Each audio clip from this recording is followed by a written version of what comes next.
இயேசுவில் பிரியமான சகோதர சகோதரிகளே, இன்று ஆண்டின் தவக்கால 4ஆம் ஞாயிறை சிந்திக்க இருக்கின்றோம். இன்றைய சிந்தனை சொல்வதெல்லாம், மனிதனின் அகத்தோற்றத்தை பார்க்காதே, அவன் உள்ளத்தை பார், அவன் திறமையை பார். இளைஞன் ஒருவன் நன்கு படித்தவன், அதிக திறமை உள்ளவன், வேலை தேடி அலைகின்றான். அவ்வாறு அலைந்து கொண்டிருக்கின்ற வேளையிலே அவன் கண்களில் ஒரு விளம்பரம் படுகின்றது. என்ன விளம்பரம்? நல்ல கம்பெனி, கை நிறைய சம்பளம் என்று போட்டிருந்தார்கள். அந்த தேதியை குறித்து கொண்டு அந்த தேதியில் நேர்முக தேர்வுக்கு போகிறான். அங்கே ஏராளமான இளைஞர்கள், இளம் பெண்கள் வரிசையாக காத்திருக்கின்றார்கள். தேர்வு தொடங்கியது. ஒவ்வொருவராக உற்சாகம் பொங்க உள்ளே போகின்றார்கள். ஆனால் போகின்றவர்கள் சுவற்றில் அடித்த பந்து திரும்பி வருவது போல சோகத்தோடு திரும்பி வருகின்றார்கள். காரணம் என்ன? அவர்களுக்கு அங்கே வேலை இல்லை. அப்படியானால் யாருக்குத்தான் வேலை கிடைத்தது என்ற ஒரு கேள்வி எழுகிறதல்லவா? அவர்களிடம் திறமை இருந்தது, படிப்பு இருந்தது, ஏன் நல்ல அனுபவம் இருந்தது. ஆனால் ஒரே ஒரு குறை, அவர்கள் எதிர்பார்க்கும் பணம் அவர்களிடம் இல்லை. தேர்வை நடத்தியவர்கள், உங்களிடம் எங்களுக்கு தேவையான அனைத்தும் இருக்கிறது, ஆனால் இந்த வேலை கிடைக்க வேண்டுமென்றால் நீங்கள் சில லட்சங்கள் கொடுக்க வேண்டி வரும், முடியுமானால் சொல்லுங்கள், பார்க்கலாம் என்றார்கள். ஒரு இளைஞனிடம் அந்த இளைஞன் சொன்னான், என்னிடம் அவ்வளவு பணம் இல்லை, ஏன் அடுத்த வேளை சோற்றுக்கே நான் கஷ்டப்பட வேண்டும், எனவே என்னிடம் ஒன்றுமில்லை என்று சொல்லி வந்து விட்டான். மனிதர்களின் திறமைகள் ஏராளம், ஆனால் மனிதர்கள் பிறரின் திறமைகளை பார்ப்பது கிடையாது. அவர்கள் படிப்பை பார்ப்பது கிடையாது. அவர்களுடைய அனுபவத்தை கூட பார்ப்பது கிடையாது. மாறாக அவர்களுடைய பர்ஸில், பேங்க் அக்கவுண்டில் எவ்வளவு பணம் இருக்கிறது என்ற ஒரு நிலையைத்தான் பார்க்கின்றார்கள். இது இன்றைய சமுதாயத்தில் எழுதப்படாத சட்டமாகவே பார்க்கப்படுகின்றது. எத்தனையோ பிள்ளைகள் படித்து முடித்துவிட்டு தேர்வு எழுதினாலும் பல லஞ்சங்களை ஏதாவது ஒரு காரணத்திற்காக கொடுத்துத்தான் அவர்கள் வேலை பெற வேண்டியிருக்கிறது. ஒருவேளை நீங்கள் படித்ததற்காக, இன்டர்வியூவில் தேர்வு எழுதியதற்காக வேலை கிடைக்கிறது என்றாலும் அந்த வேலை கிடைப்பது சொந்த மாவட்டத்தில் அல்ல, பல 100 மைல் தூரம் கடந்து உள்ள ஒரு மாவட்டத்தில். அங்கிருந்து வேலையை மாற்றிக்கொண்டு வருவதற்காக பணத்தை கொடுத்தால்தான் சொந்த மாவட்டத்திற்குள் வர முடிகின்ற ஒரு நிலையை நம்மில் எத்தனையோ பேர் பார்த்து கொண்டிருக்கிறோம். இப்படித்தான் லட்சங்கள் போய்கொண்டே இருக்கிறது. இதனால் பல இளைஞர்கள், இளம்பெண்கள் வேலை கிடைக்காமல், வருமானம் இல்லாமல், பெற்றோருக்கு பாரமாக போய்விட்டேனே என்று வருத்தப்படுகின்றவர்கள் ஏராளம் ஏராளம். அப்படியானால் உண்மையான திறமைகளை கொண்டு அவர்களால் மேலே வர முடியாதா என்ற ஒரு கேள்வி எழுகின்றது. ஆம், உண்மையான திறமைகளை காண விரும்பாமல் அவர்களை தூக்கி எடுத்து நிறுத்த மறுக்கின்ற கண் பார்வையற்றவர்களாய் இன்று நம் மத்தியில் பல பேர் வாழ்ந்து கொண்டிருப்பதை பார்த்து கொண்டிருக்கிறோம். அன்பிற்குரியவர்களே, இதனைத்தான் இன்றைய முதல் வாசகம் நமக்கு எடுத்து காட்டுகிறது. இறைவனால் அருள்பொழிவு செய்யப்பட்ட மன்னன் சவுல், ஆனால் கடவுளின் கட்டளைகளை மீறி பாவம் செய்கின்றான். கடவுளுக்கு எதிராக செயல்படுகின்றான். இறைவன் பாரபட்சம் பார்க்காதவர்.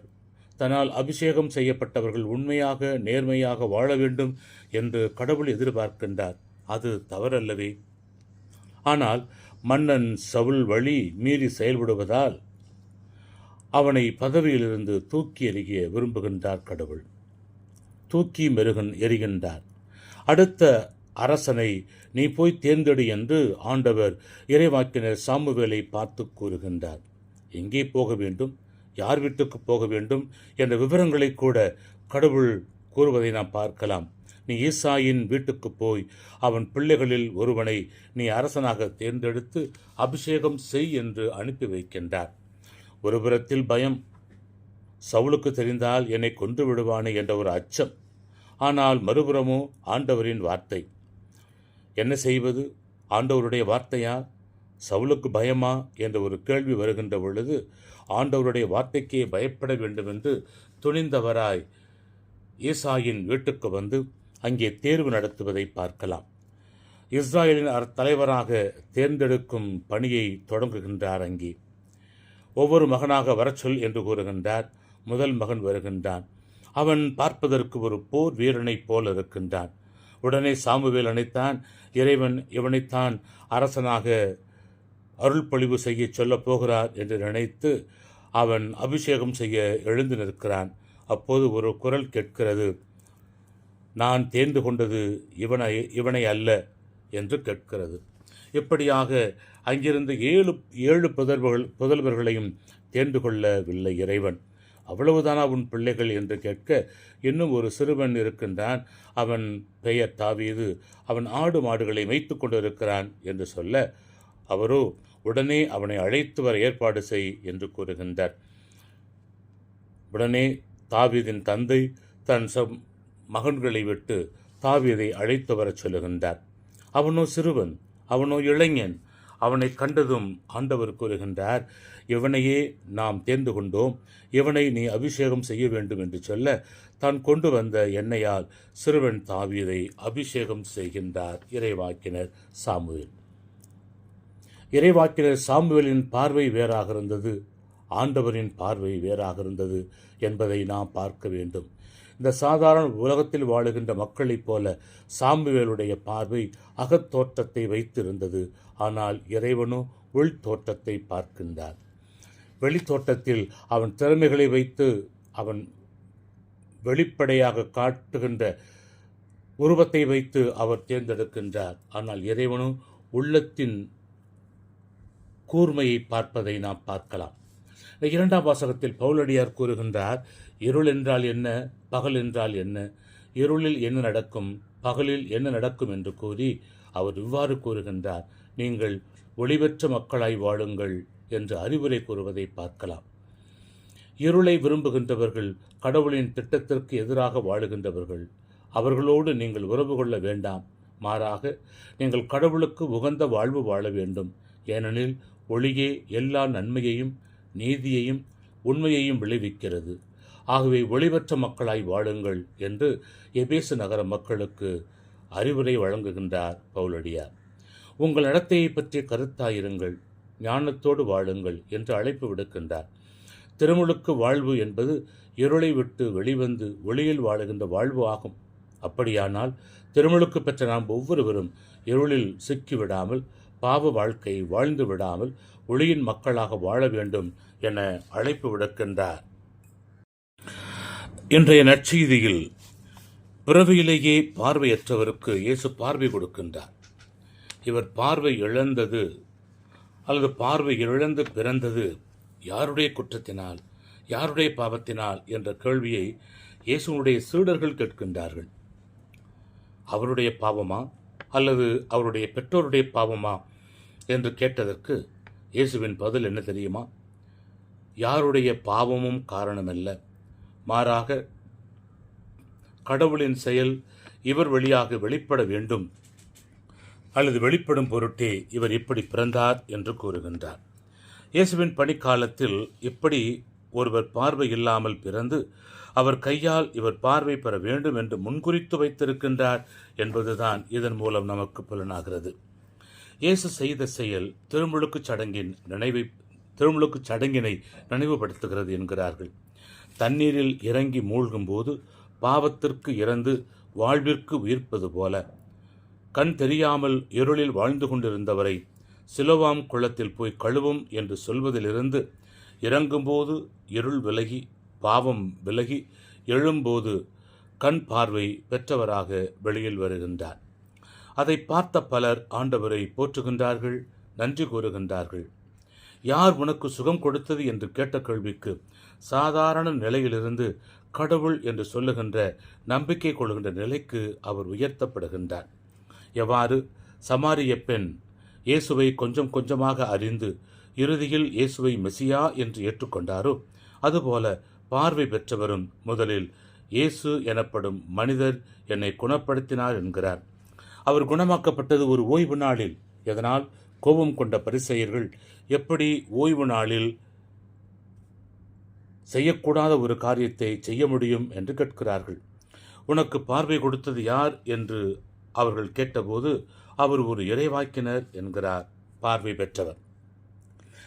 பெற்றவர் உங்களின் மகன்தானா எப்படி பார்வை பெற்றான் என்று அவனுடைய பெற்றோரிடம் கேட்டபோது, அவருடைய பெற்றோர்களும் பரிசேயருக்கு பயந்து, நீங்களே அவனிடம் கேட்டு தெரிந்து கொள்ளுங்கள், அவன் வயது வந்தவன் தானே என்று சொல்லி விலகி விடுவதை நாம் பார்க்கிறோம்.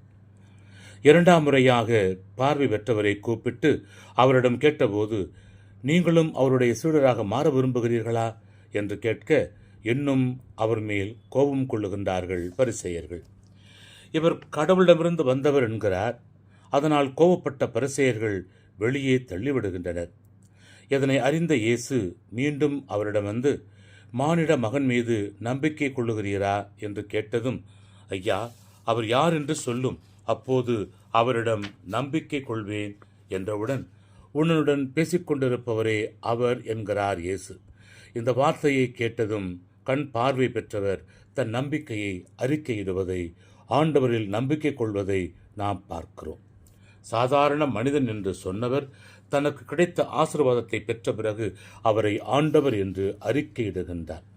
சாமுவேலின் தவறான எண்ணத்திலிருந்து, இருளிலிருந்து சரியான எண்ணத்திற்கு, ஒளிக்கு அழைத்து வந்தவர் இறைவன். நீங்கள் ஒளியின் மக்களாக இருங்கள், இருளின் மக்களாக இராதீர்கள் என்று கூறி ஒளிக்குள், இயேசுவுக்குள் அவர்களை அழைத்து வருகின்றவர் பவுலடியார். பார்வையற்ற சகோதரனுக்கு பார்வை கொடுத்த இயேசு, நான் இவ்வுலகிற்கு தீர்ப்பு அளிக்க வந்தேன், பார்வையற்றோர் பார்வை பெறவும் பார்வையுடையோர் பார்வையற்றவர் ஆக்கவும் வந்தேன் என்று பரிசேயர்களை பார்த்து சாடுவதை நாம் பார்க்கலாம். இவ்வுலகில் வாழும் நாம் எப்படி பிறரை தேர்ப்படுகின்றோம் அல்லது எப்படி நாம் எண்ணுகிறோம்? ஒருவரின் அகத்தோற்றத்தை பார்த்து மதிப்பிடுகின்றோமா, புறத்தோற்றத்தை பார்த்து மதிப்பிடுகின்றோமா? இது எத்தனையோ பேர், ஏழை எளிய மக்கள் பல்வேறு திறமைகளோடு இருக்கின்றார்கள். நம்மிடம் வசதி வாய்ப்பு இருந்தும், வேலை கொடுக்கக்கூடிய உணர்வு இருந்தும், நாம் எதன் அடிப்படையில் அவர்களை தேர்ந்தெடுக்கிறோம்? ஜாதியின் அடிப்படையில், சொந்த பந்தங்களின் அடிப்படையில், பணம் இருந்தால் பணத்தின் அடிப்படையில், அல்லது பெரிய பெரிய அதிகாரிகள், அமைச்சர்கள் ரெக்கமெண்டேஷன் என்று பரிந்துரை வருகின்ற பொழுது அதன் அடிப்படையில் அவர்களுக்கு நாம் வேலை கொடுக்கின்றோமா? அல்லது இவரிடம் உண்மையான திறமை இருக்கின்றது, நம்முடைய நிறுவனத்தை சிறந்த முறையில் கொண்டு வருவான் என்ற நம்பிக்கை இருப்பதால் அவர்களுக்கு வேலைவாய்ப்பு கொடுக்கின்றோமா? அப்படிப்பட்ட நம்பிக்கை நம்மிடம் இருக்கும் என்று சொன்னால், இன்று எத்தனையோ இளைஞர்கள் வேலைவாய்ப்பில்லாமல் தெருக்களில் அலைந்து கொண்டிருக்க மாட்டார்கள். அப்படிப்பட்ட இளைஞர்களை நாம் தேர்ந்தெடுப்போம் என்று சொன்னால், இன்று எத்தனையோ மக்கள் தங்கள் வாழ்க்கையை தொலைத்து கொண்டிருக்க மாட்டார்கள். அப்படிப்பட்ட சரியான அணுகுமுறை நம்மிடம் இருக்கும் என்று சொன்னால், எத்தனையோ இளைஞர்கள் வேலைவாய்ப்பு கிடைக்காமல் அதனால் தங்கள் வாழ்க்கையையும் இழந்து ஒரு நல்லதொரு குடும்ப வாழ்க்கை கூட வாழ முடியாமல் ஒரு மோசமான வாழ்க்கைக்கு தள்ளப்பட்டிருக்க மாட்டார்கள். அன்பிற்குரியவர்களே, ஆக நாமும் கண்ணிருந்தும் பார்வையற்றவர்களாய் வாழ்ந்து கொண்டிருக்கின்றோம். எனவேதான் ஆண்டவர் சாடுகின்றார் பரிசேயர்களை பார்த்து. பரிசேயர்களை பார்த்தும் அல்ல, கண்ணிருந்தும் குருடர்களாய் வாழ்ந்து கொண்டிருக்கின்ற நம்மையும் பார்த்து அதே வார்த்தையைத்தான் சொல்ல இருக்கின்றார். எனவே நாம் நம்முடைய எண்ணத்தை மாற்றுவோம். சாமுவேல் தவறான எண்ணத்தோடு இருந்தாலும் அதனை மாற்றிய கடவுள் நம்முடைய மனநிலையில் உள்ள அந்த தவறான எண்ணத்தை, தவறான அணுகுமுறையை கடந்து நீதியோடும் நேர்மையோடும் உண்மையான அறிவாற்றலை கண்டுகொண்டு உணர்ந்து கொண்டு அப்பேற்பட்ட நபர்களுக்கு வாய்ப்பு கொடுத்து பலருடைய குடும்பங்களை விளக்கேற்றுகின்ற ஒரு ஒளிப்பிழம்பாக நாம் ஒவ்வொருவரும் உருமாற்றம் அடைய வேண்டும் என்று இறைவன் விரும்புகின்றார். இயேசுவை அறிந்திருக்கின்ற நாம் பாவத்தை விட்டுவிட்டு ஒளியின் வழியில் நடக்கின்றோமா? இயேசுவே ஆண்டவர் என்று அறிக்கையிட நாம் தயாராக இருக்கின்றோமா? எனவே ஒளியின் மக்களாக வாழ வேண்டும் என்று சொன்னால் நாம் இருளிலிருந்து விடுபட வேண்டும். இருளின் மக்கள் என்ற நிலைக்கு நாம் இறக்க வேண்டும். ஒளியின் மக்கள் என்ற நிலைக்கு உயர்த்தப்பட வேண்டும். அப்பேற்பட்ட மனநிலையோடு வாழ தேவையான வரத்தை இறைவன் இந்த நிலையில் நமக்கு தர இறைவனிடம் உருக்கமாய் மன்றாடுவோம். அன்பிற்குரியவர்களே, தொடர்ந்து என்னுடைய சேனலை பார்த்து கொண்டிருக்கிறீர்கள். இன்னும் ஏராளமான பேர் இதை பார்த்து பயனடைந்தால் மகிழ்ச்சியாக இருக்கும். இறைவார்த்தை உடைக்கப்பட வேண்டும், இறைவார்த்தை பகிரப்பட வேண்டும். எனவே சில காலங்களில் மிக குறைவான எண்ணிக்கையில் பார்க்கிறார்கள், சில சமயங்களில் அதிகமான எண்ணிக்கையில் பார்க்கின்றார்கள். எப்படி இருந்தாலும் சிந்தனைகள் நன்றாக இருந்தால் பிறரோடு பகிர்ந்து கொள்ளுங்கள். May God bless you.